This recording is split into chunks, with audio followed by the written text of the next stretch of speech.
ग्रंथ चल रहा है प्रवचन सार आचार्य भगवान कुंद स्वामी अपने को शुभ और शुद्ध और अशुभ उपयोग का फल बता करके बताने के बाद अब पुनः उस फल की प्रशंसा कर रहे हैं। किसकी प्रशंसा? शुद्धोपयोग के फल की प्रशंसा कर रहे हैं। गाथा कलापन में पढ़ी थी, एक बार उच्चारण कर लेते हैं। एक बार ऐसयमादस बुद्धं विषयातीदं अणोपमर्णन्तम् उच्छिन्नं च शुभं शुद्धोपसिद्धाणम् ऐसयादसमुत्थं विषयातीतं मनोमन्नस्तम् उच्छिन्नं च शुभं शुद्धोपसिद्धाणम्। बड़ी सुंदर गाथा है। 2-3 गाथाओं के माध्यम से उसकी चर्चा चली। यहाँ कह रहे हैं इस प्रकार यह भूमिका में पढ़ते हैं। इस प्रकार यह यानी कुंद आचार्य नष्ट कर दिया है समस्त शुभ और अशुभ उपयोग की परिणति को, जिन्होंने ऐसे होते यानी शुद्धोपयोग परिणति को अंगीकार करते हुए शुद्धोपयोग अधिकार को प्रारंभ करते हैं। उसमें आत्मा के प्रोत्साहन के लिए शुद्धोपयोग के फल की प्रशंसा करते हैं। ठीक है, प्रोत्साहन के लिए शुद्धोपयोग के फल की यहाँ पर क्या कर रहे हैं? प्रशंसा कर रहे हैं। इस गाथा के माध्यम से अर्थ करते हैं अपन शुद्धोपयोग प्रसिद्धान, शुद्ध उपयोग प्रसिद्धान। तो शुद्धोपयोग से निष्पन्न हुए, शुद्धोपयोग से प्रसिद्ध हुए, सिद्ध हुए, है ना। सिद्ध होना यानी निष्पन्न होना, कोई काम सिद्ध हो गया। सिद्ध हो गया यानी आत्मा का जो काम था वो निष्पन्न हो गया, सिद्ध बना। कोई काम हो गया ना, ये सिद्ध हो गया। इति सिद्धम सूत्र करते हैं ना, इति सिद्धम, सिद्ध हो गया नहीं, निष्पन्न हो गया, कंप्लीट, है ना। तो शुद्धोपयोग से निष्पन्न हुए, शुद्धोपयोग के फल को प्राप्त हुए आत्मा का, यानी किसका? शुद्धोपयोग का फल क्या है? पहले बता दिए आपको 7 से 12 तक शुद्धोपयोग है और 13वां 14वां स्थान और सिद्धत अवस्था जो है शुद्धोपयोग का फल है। यानी कि अरिहंत अवस्था और सिद्ध अवस्था जो है शुद्धोपयोग का फल है। उस फल के लिए हम बता रहे हैं ऐसी जो आत्माएं हैं, शुद्धोपयोग से निष्पन्न हुई जो आत्मा का सुख है वह आत्मा से उत्पन्न है। अतिशय पहला उस सुख के बारे में बता रहे हैं। सुख कैसा है, फल कैसा है, ये बता रहे हैं। कैसा है तो पहले विशेषण दिया उसका अतिशय। तो अतिशय पहला बता रहे हैं, ठीक है। कैसा है वो सुख? अतिशय सुख का विशेषण। दूसरा कह रहे हैं आत्मा से उत्पन्न, ठीक, और विषयों से रहित, उसमें कोई विषय नहीं है, इंद्रिय है ना, विषयों से रहित है और अनुपम है। उसकी उपमा के लिए कुछ है नहीं वैसा किसी ने उपमा दे, इसलिए अनुपम है। अभी इसका विस्तार करेंगे पूरा, है ना। और कैसा है? अनंत है। कितना है?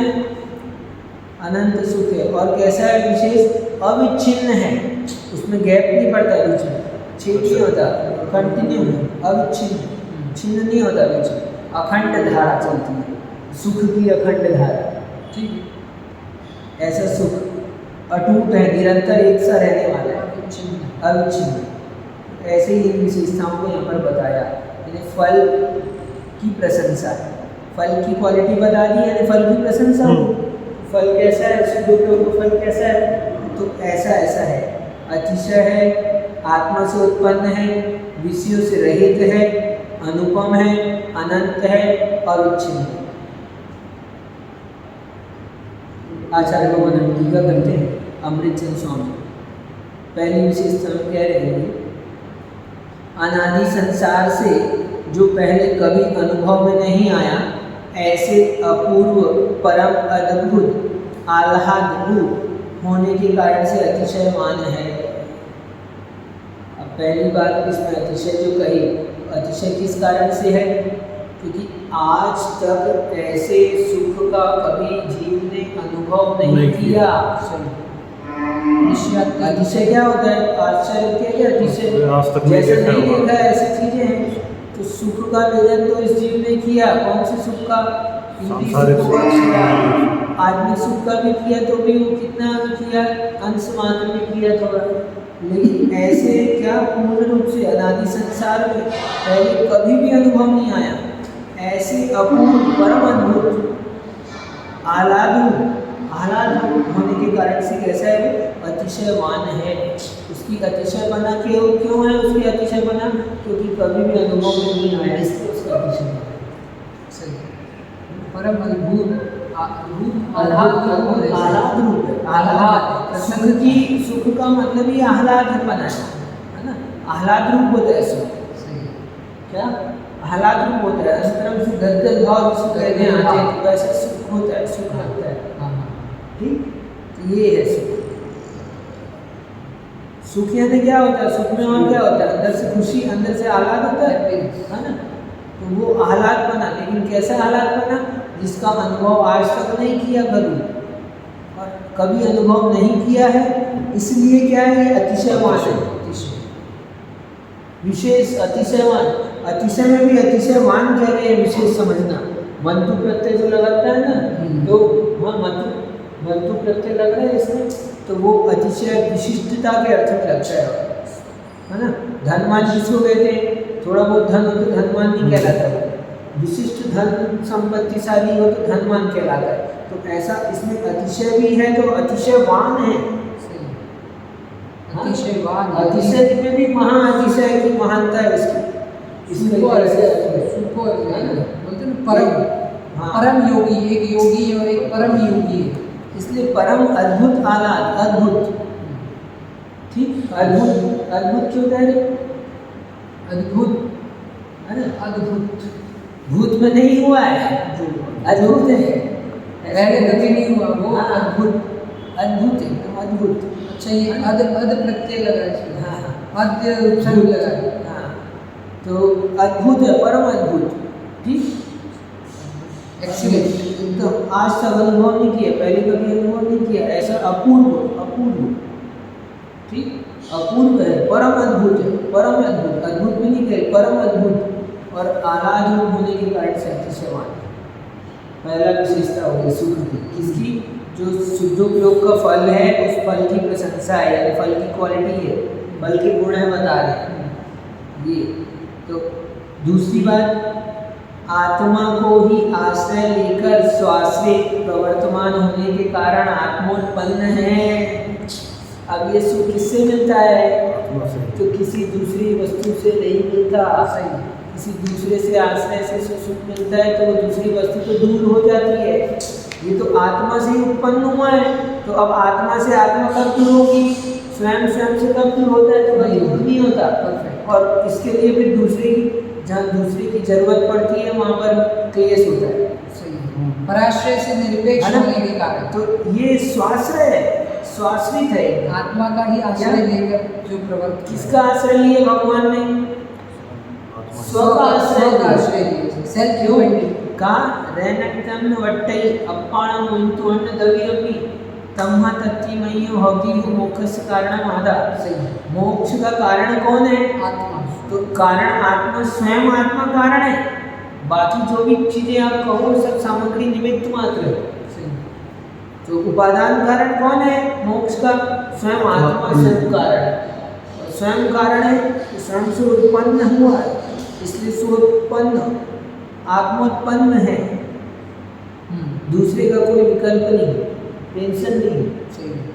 आत्मोत्पन्न सुख, आत्मा को ही आश्रय लेकर हुआ है, प्रवर्तमान है। ठीक है, ऐसे और होने के कारण से आत्मोत्पन्न है।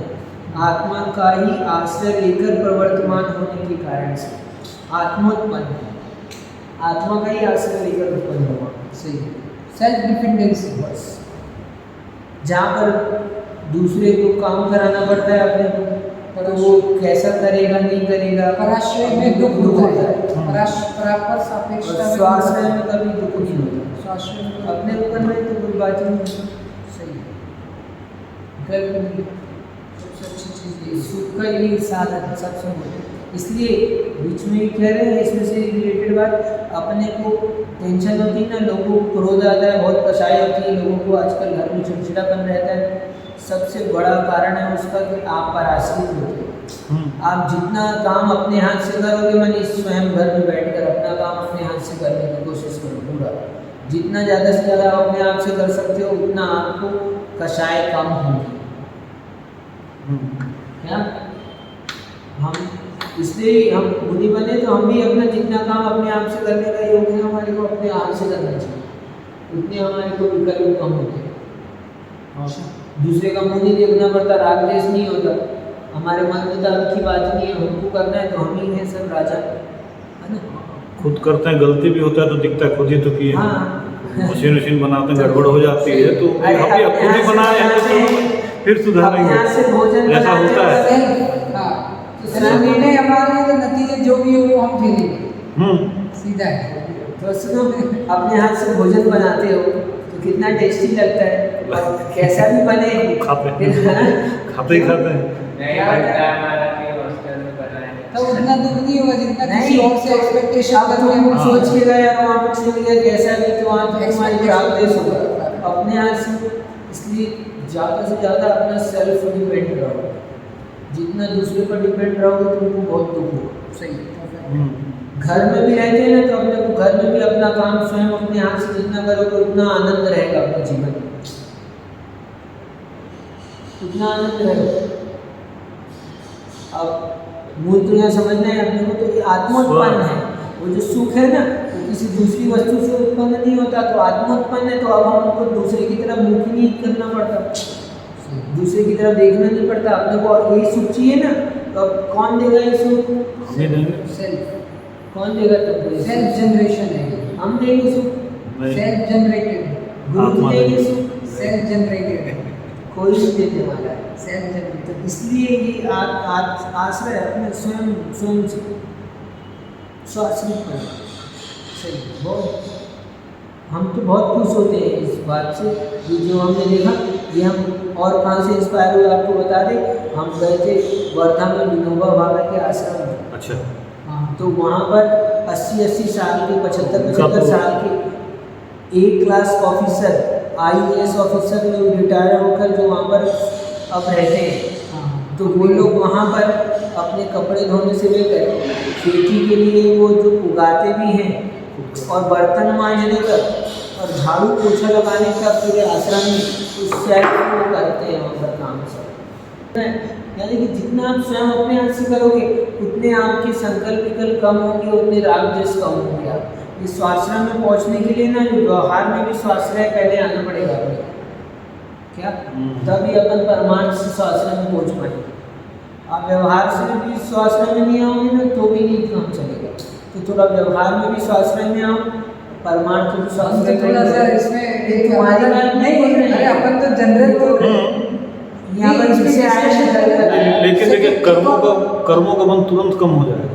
तुमने जैसे चाय लाने पानी लाने बोल दिए किसी को, 5 मिनट नहीं आया, 10 मिनट नहीं आया, अरे खीरा काटने को आ नहीं रहा, फालतू की टेंशन है। पॉइंट ऑफ व्यू है इसमें, डिफरेंट पॉइंट ऑफ व्यू है। सही है, वो तो अपन जानते हैं दृष्टियाँ हैं, देखने की दृष्टि कई तरह की होती है। एक तो हम ये नहीं बोल रहे कि एक हाँ कि ये सही है, मतलब वो तो हमको ये ऐसा लगता है कि इसलिए हम क्या स्वाश्रित पने से जितना कार्य करोगे उतनी ज़्यादा संकल्प विकल्प से बचोगे, उतनी ज़्यादा राग द्वेष से बचोगे।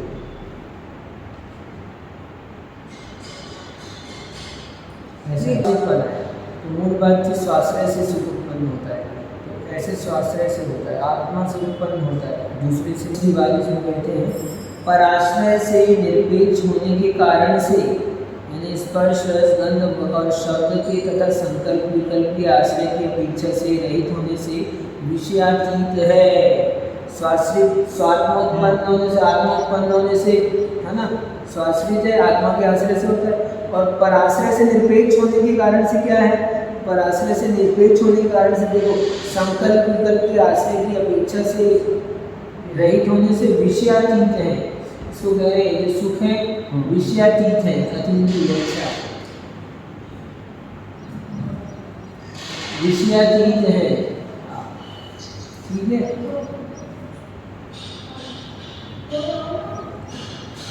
विषयातीत है, किसी अन्य कोई भी स्पर्श इंद्रिय का विषय नहीं है और कोई भी पांचों इंद्रिय के विषय नहीं है और मन का भी विषय नहीं है, इसलिए विषयातीत है। तो पराश्रय से निरपेक्ष होने के कारण से संकल्प विकल्पों से पांचों इंद्रियों के और मन के आश्रय की अपेक्षा से रहित होने से विषयातीत का है, इंद्रिय जन्य नहीं होने से विषयातीत है। सही। ठीक, पांचों इंद्रिय और मन के लिए संकल्प विकल्प विशेष मन, संकल्प को कोई मन कहते हैं, मन कुछ और दूसरी चीज नहीं है, संकल्प यही मन है। अच्छा, इसमें जो पराश्रित वाली जैसे बात हुई, हाँ। तो अब जैसे सिद्ध तो कर्म का उदय और उससे भी कोई मतलब है ही नहीं, वो तो छूट गया, तो इसीलिए भी पराश्रित कहा गया है शायद, या वो आ सकता है। वही है, शुद्धोपयोग में यही है। अपन ने ना 7th क्लास से आपका शुद्धोपयोग स्टार्ट हो जाता है, 7वें गुलिस्तान से जो बोला है, तो यानी वहाँ पर निरपेक्षा कम हो गई। बाहर की तो कम पहले ही कर रहे हैं 6 से 7 में जैसे, उसके बाद 7 के बाद आपके इंटरनल जो है रोध बोला ना, इतने 8वें गुलिस्तान तक यानी ये कषाय भय रहेगा, 10वें तक लोभ रहेगा, यानी 10वें में आप लोभ से निरपेक्ष हो गया, वो सब खत्म होता जा रहा है, स्व बढ़ते जा रहा है। नहीं, ये पर तो अलग हो गया, अब इंटरनल नहीं, जो आपका पर है कषाय है उनसे भी पर से निरपेक्ष हो गया, तो आपका शुद्धोपयोग जैसी प्योरिटी लेवल बढ़ता है। क्या कह रहे थे? जैसे सामान्य अगर अपन देखें तो सुख या दुख जो रहता है इंद्रिय भी, तो वो भी कर्मों पर आधारित रहता है। अगर उदय है या भाई क्षय होगा तब होना, पर उस स्थिति में तो कर्म तो बचेंगे नहीं, तो उस स्थिति में कर्म नहीं रहेंगे तो अपन ठीक है। अभी तो अभी अपनी कर्माधीन सुख है, वहाँ पर आत्मोत्पन्न सुख है, आत्मिक सुख है, इसलिए तो कहा कि किसी और का जरूरत नहीं है ना, और पर का आश्रय नहीं है, स्वाश्रय होने से ये सुख इसलिए ऐसा अलग है, पर से निरपेक्ष, इसलिए विषयातीत है ना। विषयातीत क्यों कह रहे हैं? बाकी कोई भी चीज़ नहीं बचे है। पर से निरपेक्षपना की अपेक्षा से विषयातीत कह रहे हैं, स्वयं आत्मा से उत्पन्न होता है इसलिए आत्मोत्पन्न कह रहे हैं। एक ही उसको उधर से भी कह रहे हैं, इधर से भी ठीक है ना। स्वाश्रित है और विषयातीत है, किसी विषय की आवश्यकता नहीं है, इस तरह से बताया। अभी और 3 पॉइंट दिए, 3 पॉइंट और बचे, इसको कल विचार करेंगे। 3 पॉइंट आज हुए हैं कौन कौन से?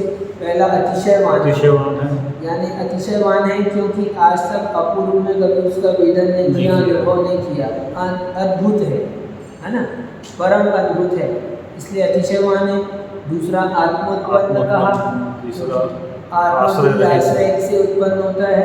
और तीसरा विषयातीत का, क्योंकि पराश्रय से निरपेक्ष है, स्पर्श रसना घ्राण चक्षु कर्ण और मन, किसी का भी विषय नहीं चाहिए उसको, कोई विषय नहीं। अभी अपन को सुख मिलता है, किससे मिलता है?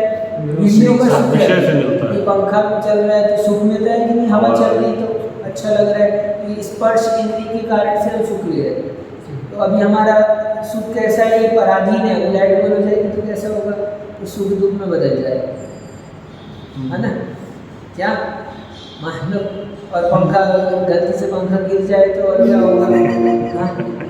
तो वो सुख और ज़्यादा बड़े दुख में बदल जाएगा, ठीक है।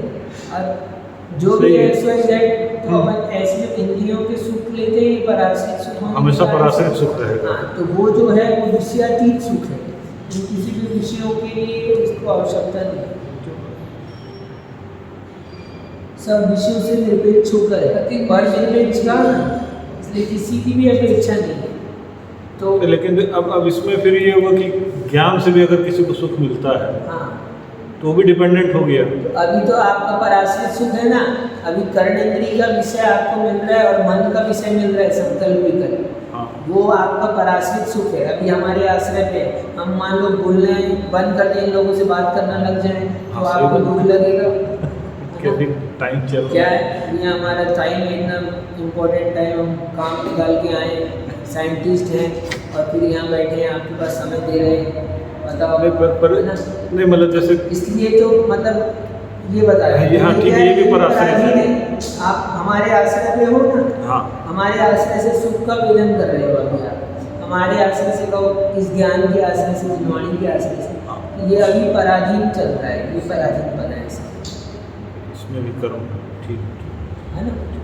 तो ये अभी पराधीन, इसलिए वो जो अलग ही लेवल फल का शुद्ध के फल है जो है वो एकदम डिफरेंट क्वालिटी का है। उसकी 3 क्वालिटी अपन ने देखी है अभी विषयाति, अद्भुत और अतिशयवान पहला, दूसरा अतिशयवान आत्मोत्पन्न, तीसरा आत्मोत्पन्न, विषयाति। तीसरा विषय ठीक है।